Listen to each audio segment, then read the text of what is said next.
It's time to start looking at the big headlines for 2020. CBS 46 breaks down the top local and national political stories we're covering. CBS 46 political analyst Dr. Rashad Richey is here with us once again. And Rashad, let's start with the national headlines. The impeachment, of course, Senate trial or no Senate trial? That's the question tonight. Yeah, that is the question. And 2019 has been an interesting political year. 2020 will be even more so. Will Speaker Pelosi hand over the articles of impeachment? That is my first story for you to look forward to in 2020. If she gives President Trump the ability to say he's exonerated by handing over these articles of impeachment, well, that gives him a victory lap while campaigning. Or she can hang on to these articles of impeachment indefinitely according to the Constitution, and Trump never gets to claim he was exonerated. But guarantee you this, he will say Democrats are playing political games. Another story for you to look forward to in 2020, who will be the Democratic Party nominee? You got a whole lot of Democrats still running. More Democrats are jumping into the race still, even now, late into the game. But who will clinch the nomination? Fluctuating poll numbers, nobody is really a standout, even though Biden continues to poll well nationally. Here's the problem with that. It is a delegate count election, which means technically you can actually win the popular vote and still lose the delegate count. Look for that to tighten up in 2020. Moving on to the next big political story nationally.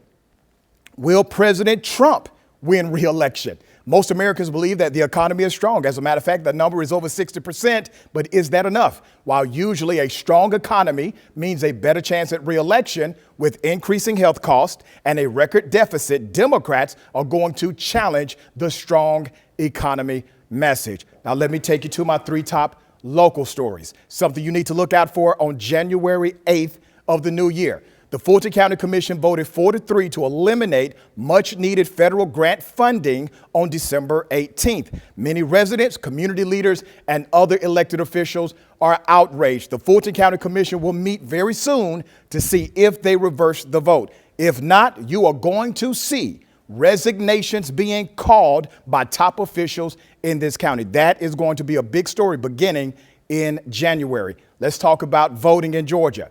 Judge Totenberg, who is a federal court judge, ruled that paper ballots will back up the 2020 elections in Georgia. That is a change for us in this state. But expect a hot story to continue to be vote purges in the state of Georgia.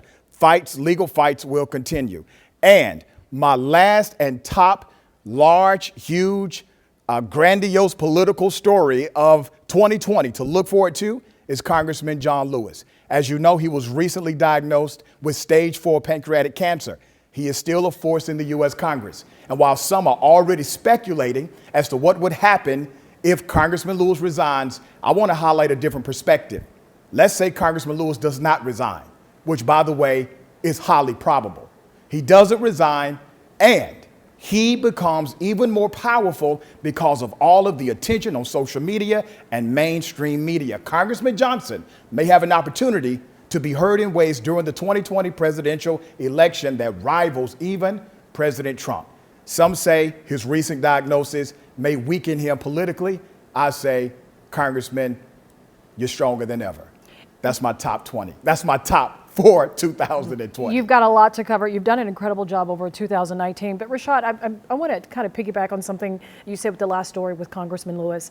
Just did an article that just came out with Vanity Fair addressing how he feels about dying. He admits that he was afraid to die, but hopes that people his legacy will live in the minds of his constituents and people around the country. To me, that almost seems a little sad. How do you interpret that for him to address an article of that topic? I think he's being clear-eyed, just like he said in his original statement. And remember, Sean, when he told the world about this diagnosis, he also apologized basically for potentially missing a few votes in 2020. But I guarantee you this, he will continue to be just as loud and just as fierce in his political outrage for things that he disagrees with and his political aggression to advocate for those things he agrees with. He is definitely a rare voice. And remember, he's the guy who crossed party lines to embrace Republican Senator Johnny Isakson just a few weeks ago in another showing of true nobility. He is one of a kind, and I think his voice will increase in 2020. Yeah, that video of him hugging him in the chambers went viral. Rashad, Richey, Happy New Year. Happy New Year. I know you got a big event tomorrow. Good luck on your keynote speaking.